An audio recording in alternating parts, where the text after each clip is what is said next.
espero no desaparecer del púlpito. Estoy subido sobre esta plataforma. Bueno, saludos de los hermanos en Tenerife. Pepe, Damari, bueno, cada uno de los hermanos conscientes ayer en la asamblea me dieron saludos para ustedes. Son muy amados porque el Señor ha derramado en nuestros corazones ese amor, los unos por los otros, pero de forma especial por esta relación que mantenemos y tenemos desde hace algunos años. No sé cuántos, pero... ¿Cuántos? 10. Uf, el tiempo pasa muy rápido. Bueno, hermanos, vamos a mirar en esta mañana un tema muy conocido, como es la carrera de la fe. Hebreos 12, 1 al 3.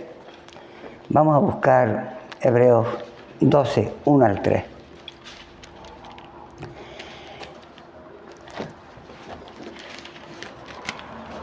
Sabemos que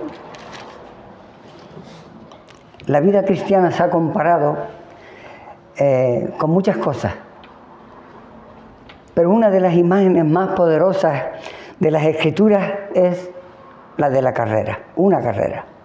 Bien, no se trata de un paseo, ese paseo tranquilo, no se trata de unas vacaciones espirituales, sino de una competencia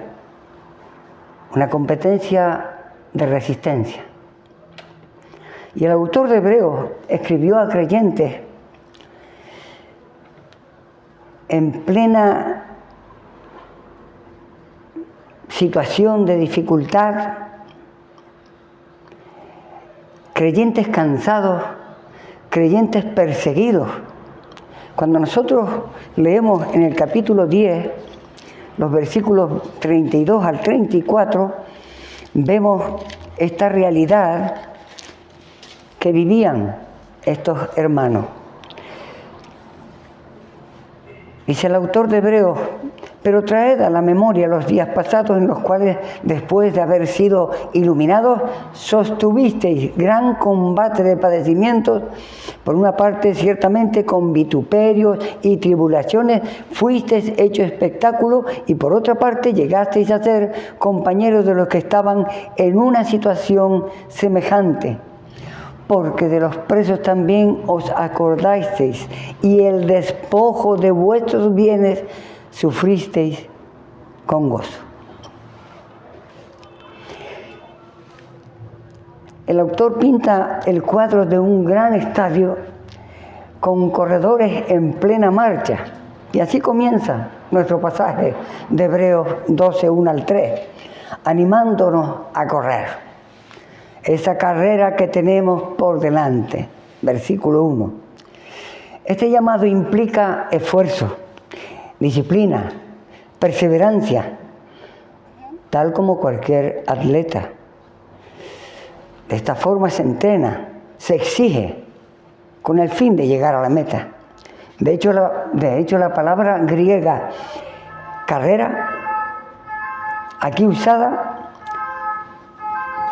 en griego agón, de donde proviene agonía, lo cual indica que avanzar en la fe a veces será arduo, será doloroso. Un corredor de maratón no se prepara de un día o el día de la carrera. Su disciplina es constante, es diaria, se levanta temprano, cuida su alimentación, entrena, aun cuando está cansado, aun cuando nadie lo ve. El día de la carrera, lo que se deja ver y lo que se manifiesta es lo que ya ha sido preparado en secreto. Esta carrera de la fe es una metáfora que nos recuerda que no es una carrera corta, es una carrera de resistencia. No corremos solos, Tiene unas reglas esta carrera, tiene un objetivo claro y tiene un ejemplo supremo. Hablando de carrera, me acuerdo estando en el instituto, allí hacíamos diferentes pruebas y en algún momento nos seleccionaron para ir a la universidad a correr. El circuito era extenso, pero uno no entendía del por qué unos iban a una marcha mientras nosotros queríamos llegar ya. No entendíamos que era una carrera de resistencia. Claro, una vuelta, otra vuelta y ya empezamos a notar que los que iban más lento empezaban a pasarnos y nosotros a quedarnos atrás. Era una carrera de resistencia, esa es la carrera cristiana, una carrera de resistencia. Ahora, ¿con qué ánimo enfrentamos esta carrera de la fe? En primer lugar, el escritor nos recuerda que no corremos solos, no lo hacemos solos, no corremos al vacío, estamos rodeados de una multitud, así comienza el autor, esa multitud que nos anima con su ejemplo. Hebreos 12:1 declara: por tanto nosotros también, teniendo en derredor nuestro tan grande nube de testigos, esas nubes de testigos alude a aquellos héroes de la fe del capítulo 11, aquellas vidas cuyo testimonio de poder y de fidelidad a Dios era evidente. Es como si esos santos del pasado nos gritaran, sean fieles, corran, sigan adelante. Esos santos del pasado nos recordaran desde las gradas: Dios es fiel, confíen en Él, sigan adelante, esfuércense. Comenta Juan Calvino: incluso si solo tuviéramos unos pocos de estos testigos, ya deberíamos motivarnos, o debería ser motivo de estímulo. Cuanto más teniendo una tan grande nube alrededor nuestro que nos impulsa por todas partes con sus ejemplos de fe. Sus historias nos rodean con una nube, como una nube densa, hablándonos de la fidelidad de Dios y animándonos a perseverar.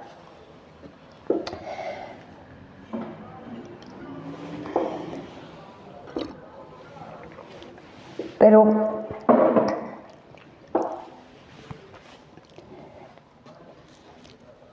esta grande nube,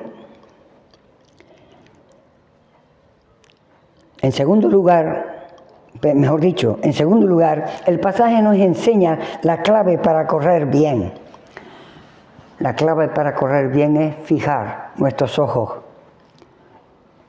en Jesús. Debemos correr, dice el texto, puestos los ojos en Jesús, el autor y consumador de la fe, en el versículo 2. Cristo es tanto el origen de nuestra fe como quien la lleva a su meta perfecta. Él, más que nadie, corrió esa carrera antes de nosotros y la completó de forma triunfal. Por eso, mientras avanzamos, hemos de mirar constantemente a Cristo. De Él proviene nuestra fortaleza.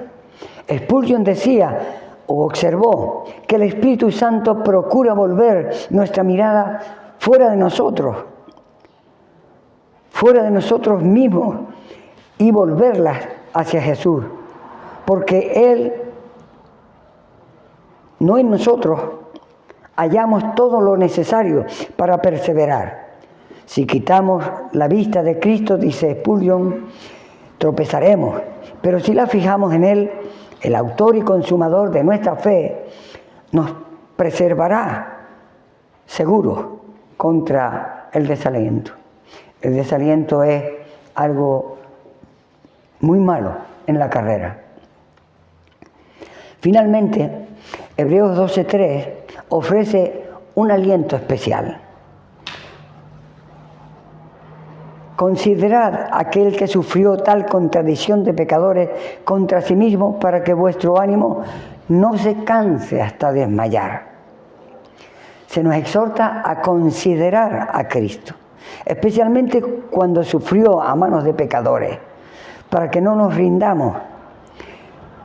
Cuando nos cansemos o desanimemos, pensemos en todo lo que Él soportó. Él soportó, y lo soportó por nosotros, desde la oposición cruel hasta la cruz misma. Y nosotros, meditando en ello, recibiremos ánimo. Ninguna prueba nuestra se puede comparar con lo que nuestro Salvador padeció. Aún así, Él perseveró por amor. Si Cristo soportó la cruz, ciertamente nos dará fuerzas para llevar nuestra cruz y seguirle y hacerlo con paciencia. Esta es la medicina divina contra el desaliento. Recordar una y otra vez a Jesús, mirar su cruz, contemplar su gloria. Veamos en primer lugar el primer punto: despojándonos de peso y pecados para correr con perseverancia. El versículo 1 nos presenta la primera exhortación. Despojémonos de todo peso y del pecado que nos asedia y corramos con paciencia la carrera que tenemos por delante. Habiendo mencionado ya esa nube de testigos que nos rodea, ahora el autor pasa del estímulo de su ejemplo a nuestra responsabilidad personal en la carrera de la fe. Tenemos un buen ejemplo, pero nuestra responsabilidad está ahí. En otras palabras, para correr bien no basta con estar inspirados por los héroes de la fe, que es una buena cosa. Necesitamos también nosotros despojarnos de todo lo que estorba y así correr con perseverancia la ruta marcada por Dios. Somos llamados a cooperar activamente con la obra santificadora del Espíritu. Antes hablábamos en el inicio acerca de esa santidad a la cual hemos sido llamados. Somos llamados a cooperar activamente con la obra de la santificación del Espíritu. Porque tenemos, como sabemos, una posición, una santificación posicional, y la otra es la que nos toca a nosotros tomar al lado de nuestro Dios para poder avanzar a través de esta obra del Espíritu. Dice el texto, despojándonos de todo peso. Comienza así, despojándonos de todo peso.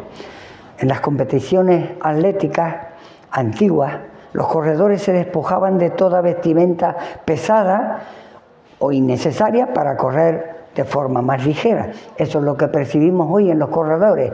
Esas licras, creo que se llama licra, ese material. Es muy, muy, muy ligero. Parece que no llevan nada. Bueno, de igual modo, el cristiano debe quitar de su vida cualquier peso pecaminoso. Puede tratarse de ocupaciones legítimas, evidentemente, de cosas legítimas, para poder progresar. Este peso puede no ser en sí mismo algo pecaminoso. Puede tratarse de ocupaciones legítimas, evidentemente. Preocupaciones o posesiones.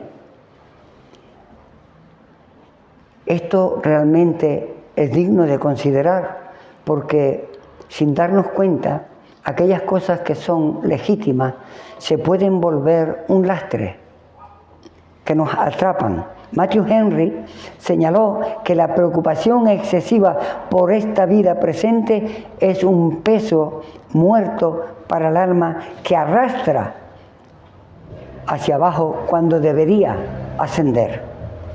Arrastra el alma hacia abajo cuando debería ascender, dice Matthew Henry. En ocasiones incluso hará que desistir de algo legítimo y hacerlo por amor a Cristo. Si descuidamos, o si descubrimos, mejor dicho, que se ha vuelto esa cosa que es legítima, un estorbo en nuestra comunión con Él, desistir, dejar. Recordamos el pasaje de Corintios, bien conocido: todo me es lícito, mas no todo conviene. Y el texto añade: no solo despojémonos de todo peso, sino que dice, y del pecado que nos asedia. Y aquí no se trata de algo neutro, sino de aquello que abiertamente ofende a Dios.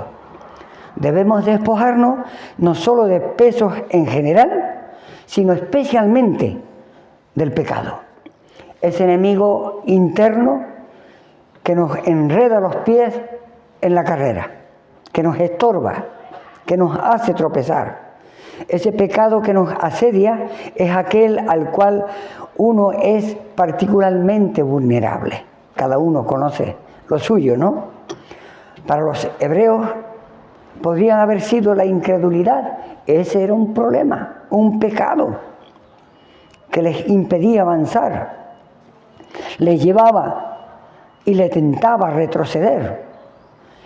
Cada creyente debe reconocer el pecado que más fácilmente lo hace tropezar, llevarlo y tratarlo con toda seriedad delante de Dios es necesario. Y este llamado implica la mortificación del pecado, hacer morir en nosotros lo terrenal, absteniéndonos de los deseos carnales que batallan contra el alma, como dice tanto Colosenses 3:5 como 1 de Pedro 2:11. No podemos avanzar en la carrera de la santidad si toleramos el pecado haciendo la vista gorda a este. Pidamos al Señor que nos revele cualquier peso o pecado que debamos de dejar, de echarlo atrás en el camino. La palabra desechar aparece en multitud de ocasiones. Romanos 13:2 nos dice: desechemos pues las obras de las tinieblas. Y también en 1 de Pedro 2:1 desechemos toda malicia. Desechar es importante, quitar, aligerarnos. Owen también dijo: ¿estás matando el pecado o el pecado os estará matando?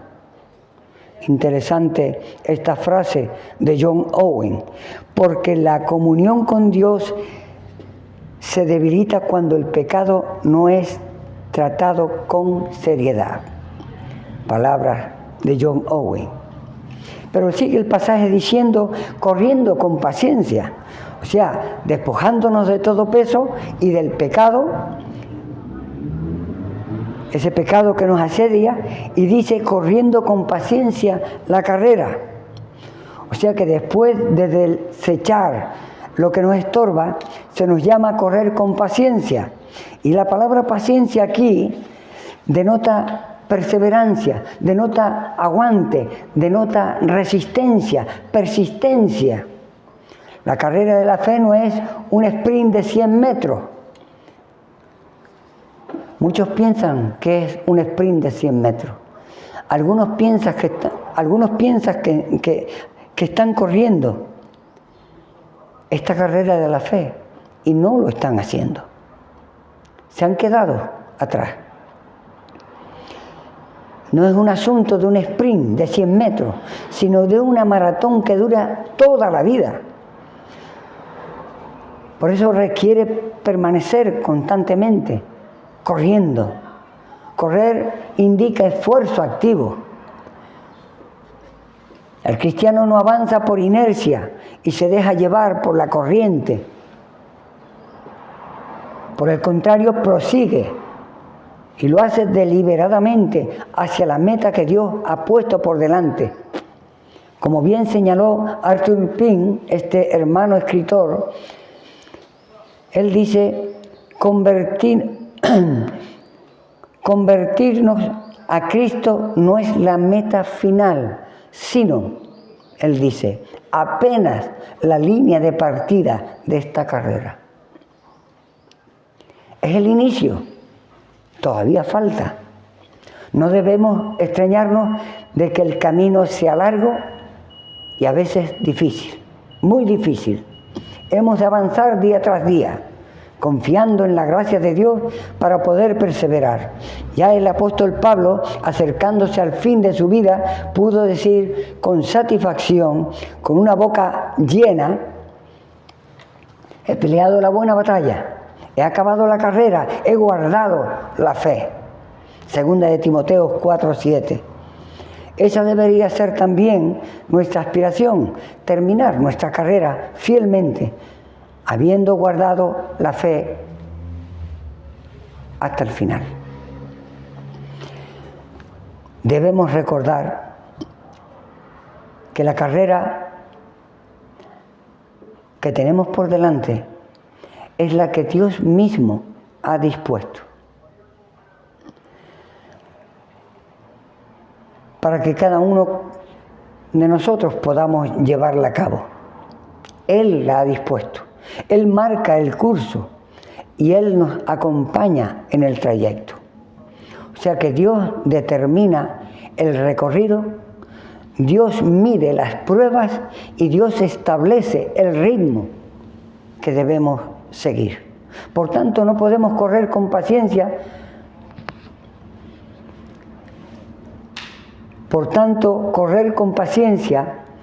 Porque sabemos que nuestros pasos están en sus manos.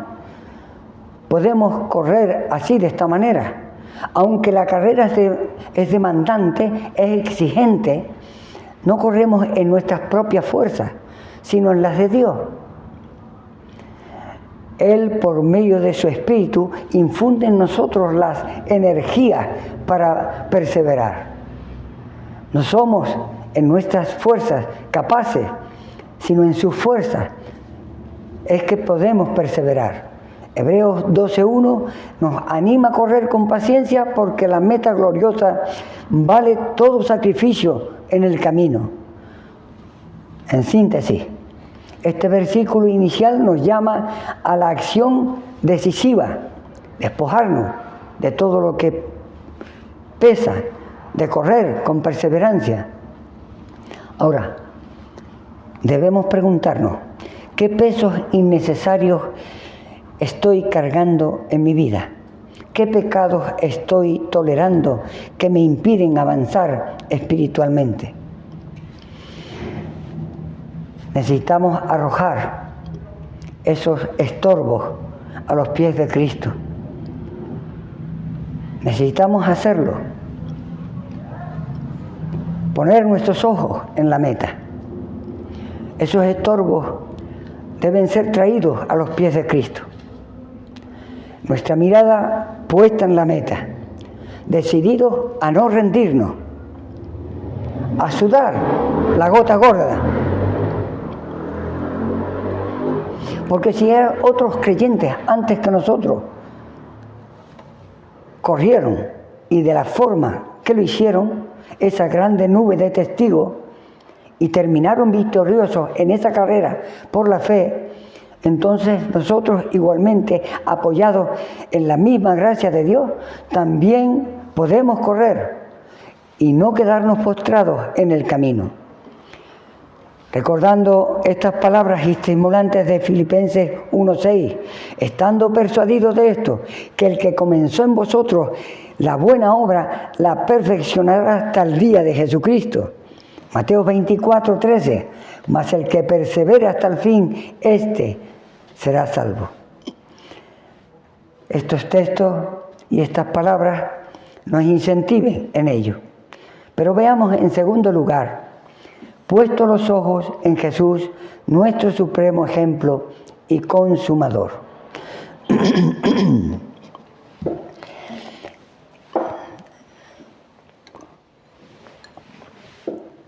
Ahora, el versículo 2 nos dirige directamente a la persona de Jesús. Puesto los ojos en Jesús, el autor y consumador de la fe. Aquí se nos muestra tanto el método como la motivación para correr la carrera.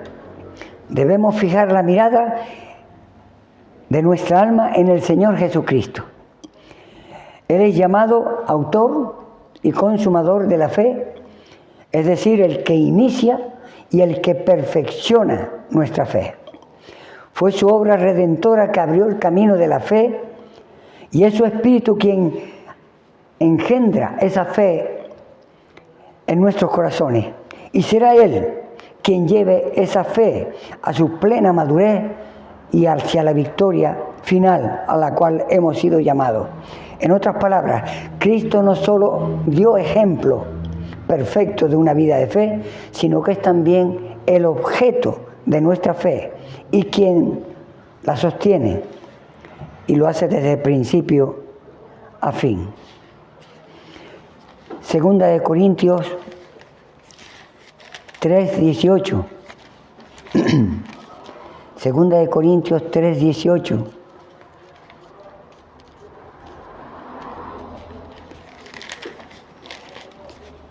Dice así: por tanto nosotros, todos, mirando a cara descubierta como en un espejo la gloria del Señor, somos transformados de gloria en gloria en la misma imagen como por el Espíritu del Señor.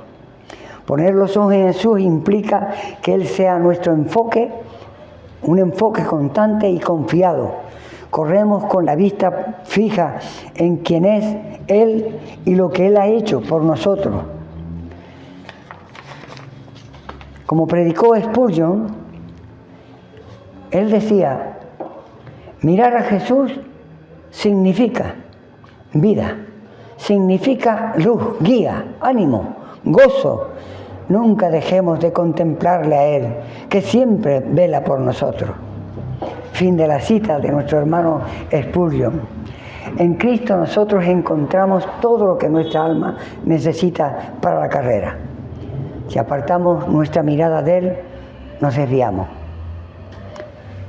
Pero fijándola en Él recibimos dirección y nueva fuerza. Decía alguien, si corremos y volvemos nuestra mirada atrás, tropezamos. Si desviamos nuestra atención a un lado o a otro, nos equivocaremos y no llegaremos. Si miramos fijamente a Cristo, será la forma de avanzar. En Cristo entonces encontramos todo lo que nuestra alma necesita para esa carrera. Esa forma de mirar y de fijar únicamente la mirada como aquella esposa que dijo, no tengo ojos para nadie excepto para mi esposa. Así el creyente no debe tener ojos sino para Cristo. Mantener la mirada espiritual fija en Él. Esto hace que las distracciones de este mundo pierdan su brillo. No nos resultará tan atractivo, pues Cristo es nuestro supremo tesoro. Fue Owen también quien dijo, la contemplación constante de Cristo es el mayor medio para mortificar el pecado. Muy buenas estas palabras de John Owen. Las repito, la contemplación constante de Cristo es el mejor medio para mortificar el pecado. Y el texto continúa describiendo a Jesucristo como nuestro ejemplo supremo. Dice, el cual, por el gozo puesto delante de Él, sufrió la cruz, menospreciando el oprobio, y se sentó a la diestra del trono de Dios. Aquí se nos invita a considerarlo como aquel que corrió su carrera y de la manera en que lo hizo. En primer lugar, vemos su motivación. Hubo un gozo, dice nuestro pasaje, por el gozo puesto delante, el cual por el gozo puesto delante de él. Ese gozo puesto delante de él, una meta gozosa que le fortaleció para soportar el sufrimiento. Ese gozo puesto delante de él le infundió la fortaleza, la capacidad, el perseverar para llegar. Una meta gozosa que le fortaleció para soportar el sufrimiento. ¿Cuál era ese gozo? Sin duda, la alegría de glorificar a su Padre y también la de salvar a su pueblo. Ese gozo le daba fortaleza. Cristo participó el gozo de cumplir el plan de redención y de vernos redimidos con Él en gloria. Y por ese gozo fue capaz de mirar más allá de los dolores presentes que le asediaban. Aquel pasaje de Isaías 53:11, cuando al concluir casi ese hermoso capítulo 53, cuando dice allí, y verá el fruto de la aflicción de su alma y quedará satisfecho. El gozo de la obra, el fruto de la obra que iba a realizar, eso infunde en él ese gozo que le lleva a padecer. Ahora, en segundo lugar, vemos su sufrimiento. Primero, vemos su motivación. En segundo lugar, vemos su sufrimiento. Él sufrió la cruz. La verdad que esta es una breve expresión para un dolor tan inmenso como el que sufrió. Sufrió la cruz. Parece como algo, muy poca cosa. La cruz implicó para Jesús un sufrimiento físico, pero también emocional, espiritual, de manera indescriptible. Fueron sus sufrimientos. El santo inocente cargó con nuestros pecados. Él experimentó el abandono del Padre y bebió la copa por nuestros pecados.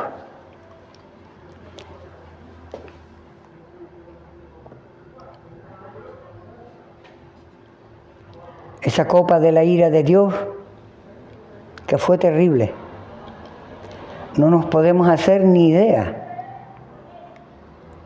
Aquel momento del abandono del Padre. Él sufrió todas estas cosas en nuestro lugar. Además, Él sufrió el oprobio, la vergüenza, la burla, la humillación pública. Sin embargo, Jesús menospreció ese oprobio. Lo tuvo en poco. Es decir, consideró la deshonra de la cruz como algo insignificante en comparación con el gozo venidero. Nuestro Señor valoró más la obediencia al Padre y la salvación de los suyos que evitar esa humillación. Una humillación momentánea, temporal, dura, pero limitada. O sea que su motivación, su sufrimiento, pero en tercer lugar vemos, después de la cruz, después de esta obra, vino la exaltación. Jesús se sentó a la diestra del trono de Dios, dice el pasaje.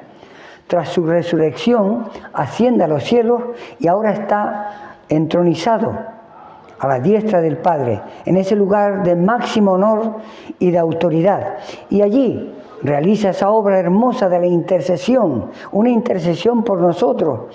Y desde allí nos anima también en la carrera. Spurgeon se imagina a Jesús diciendo: adelante, yo he vencido, ustedes también vencerán. ¡Ánimo! Saber que nuestro Salvador corrió victorioso y nos asegura la victoria nos consuela, nos infunde nuevas fuerzas para seguir adelante. Amados hermanos, el asunto es, ¿estás corriendo con los ojos puestos en Jesús?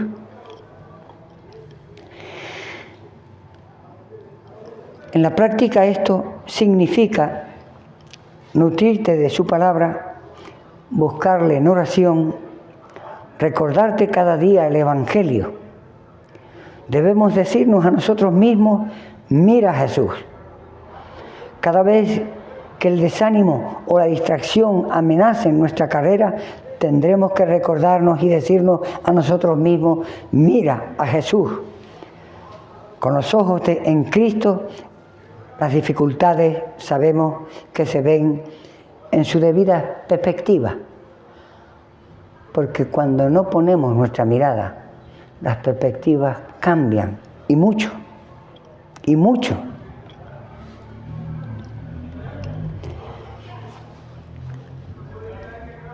Poner la vista en Cristo nos ayuda a ver las dificultades en su debida perspectiva y recibimos fuerza para perseverar. Y nunca olvidemos que no corremos solos. Jesús es el autor y consumador de la fe. Corre a nuestro lado y nos espera al final la corona de victoria. El autor, él inicia la fe en nosotros y también el consumador, o sea que es el que la perfecciona. Veamos en tercer lugar, vamos a ir acabando, en tercer lugar, considerando a Cristo para no desmayar. Finalmente el versículo 3 nos dice, considerad aquel que sufrió tal contradicción de pecadores contra sí mismo, para que vuestro ánimo no se canse hasta desmayar. O sea que después de llamarnos a correr, desprendiéndonos del peso y del pecado, aspectos internos, y puestos los ojos en Jesús, el autor ahora aborda el peligro de desanimarnos. A través o por causa de las dificultades surge el desánimo. Por la oposición externa surge el desánimo. Aquellos cristianos hebreos estaban padeciendo hostilidad de sus compatriotas, aquellos incrédulos que por seguir a Cristo miraban mal, despreciaban. Muchos se sentían agotados, muchos estaban agotados, tentados a renunciar. ¿Cómo podían estos que están bajo esta presión continuar? ¿Cómo podían mantener ese ánimo y no desmayar finalmente en su alma? La palabra de Dios les da y nos da a nosotros la clave. La clave es considerar fundamentalmente a Cristo.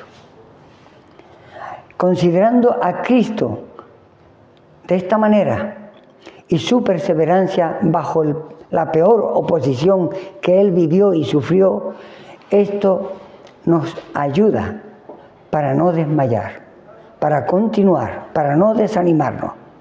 Considerar aquí implica más que echar un vistazo superficial. Conlleva meditar atentamente, ponderar una y otra vez el ejemplo de Jesús. Se nos invita a hacer un cálculo espiritual, comparar nuestro sufrimiento con lo suyo y hallar en ello fortaleza al ver la diferencia en lo que Jesús sufrió. Él sufrió tal contradicción de pecadores contra sí mismo, es decir, soportó la hostilidad, una hostilidad de parte de los pecadores mucho mayor que cualquiera de nosotros hayamos padecido o enfrentado jamás. Nunca será así. Él sufrió tal contradicción de pecadores contra sí mismo, fue ultrajado, finalmente crucificado, y sin embargo Él perseveró hasta el fin, y lo hizo sin apartarse nada de la voluntad de Dios. La lógica del texto es, si Él soportó eso por nosotros, también nosotros, con su ayuda, podemos soportar las pruebas por Él. Como escribe Arthur Pym, la principal fuente de aliento cuando sufrimos por Cristo es recordar las incomparables aflicciones que Él mismo soportó por amor a nosotros. En la medida en que contemplamos los dolores de nuestro Salvador, nuestros ojos, mejor dicho, nuestros dolores adquieren perspectiva y nuestro corazón es consolado por su amor y también por su ejemplo. Notemos que esta exhortación a considerar a Cristo completa el mandato a poner nuestros ojos, que ya se nos dijo al principio. Considerar a Cristo completa el mandato de poner los ojos en Cristo. Por un lado, miramos a Jesús como meta y ejemplo. Y por otro, reflexionamos sobre cómo Él sufrió por nosotros. Jesús es el mártir supremo cuyo testimonio habla de forma poderosa a nuestra alma. Dedicar tiempo a recordar la historia de su pasión, desde Getsemaní hasta su clamor consumado es allí, aquellas desgarradoras palabras, cuando Él dijo, Dios mío, ¿por qué me has desamparado? Y luego oír estas palabras, consumado es en la cruz, nos muestra la inmensidad de su amor y su entereza. Considerarla así con reverencia y gratitud produce en nosotros una renovación de esa disposición a sufrir por Él. Esa renovada disposición a sufrir por aquel que sufrió en nuestro lugar tanto, como dice la Escritura también en 1 de Pedro 2:21. Cristo padeció por nosotros, dejándonos ejemplo para que sigamos sus pisadas. Si nos identificamos con Él, también hemos de tomar nuestra cruz y seguirle. Seguros de que ninguna aflicción presente se comparará con la gloria futura que Él nos ha prometido. Cuando enfrentemos oposición, cuando enfrentemos cansancio, hagamos el esfuerzo consciente de mirar a nuestro Redentor, pensemos en su incomparable fidelidad bajo ese fuego terrible enemigo y pidámosle que nos otorgue esa fortaleza que nosotros, por nosotros mismos, no tenemos. Dios nos provee el antídoto al desaliento, fijar los ojos en Jesús y meditar en Él. ¿Te sientes débil o tentado a claudicar? Detente. Vuelve la mirada a tu Salvador crucificado, a ese Salvador resucitado. Recuerda cuánto te amó en la cruz y cuánto poder tiene en su gloria. Allí sentado a la diestra del Padre, intercediendo por nosotros. No nos rindamos, no nos apartemos de la senda.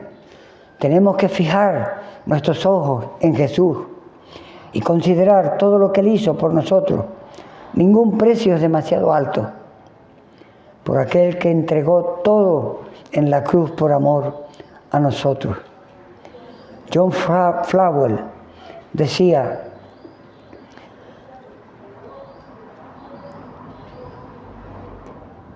nuestra fe no descansa en lo que sentimos, sino en lo que Cristo hizo. La carrera de la fe requiere desprendimiento, exige perseverancia, se sostiene mirando a Cristo. ¿Cuánto quisiéramos también exhortar a nuestros amigos? ¿Cuánto quisiéramos recordarle a nuestros amigos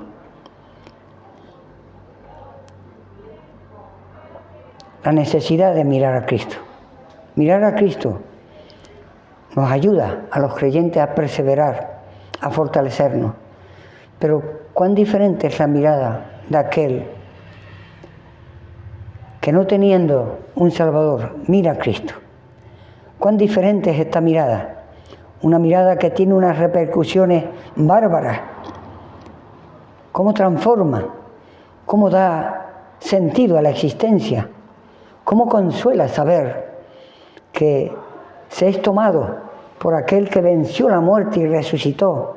Qué diferente es vivir la vida bajo la influencia del Espíritu de Dios, con un corazón nuevo, con una vida para vivirla en esa carrera que, aunque agotadora, es estimulante por cuanto Jesús, nuestro ejemplo, va adelante infundiendo el aliento. Cuán bueno es esto y cuánto quisiéramos que nuestros hijos, nuestros amigos, nuestros conocidos pudieran tenerlo. Pero amada Iglesia del Señor,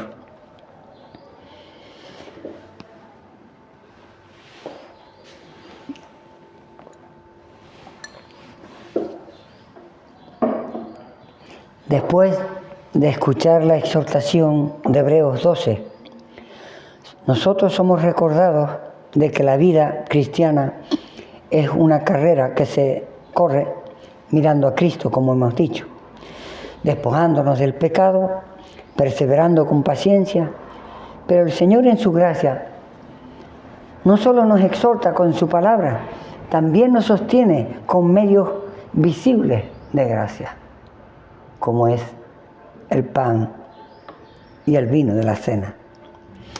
La carrera de la fe no se corre solo con mandamientos, sino con promesas. Y una de esas promesas nos es presentada ahora, en este tiempo, de manera tangible como es la cena del Señor. Al acercarnos a la mesa, no venimos como corredores que confían en su resistencia, porque yo puedo, porque yo sé, porque yo tengo.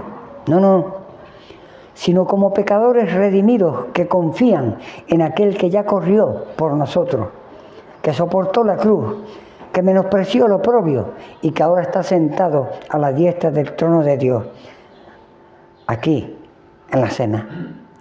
Nosotros vamos a recordar con gratitud el cuerpo entregado y la sangre derramada por nuestros pecados.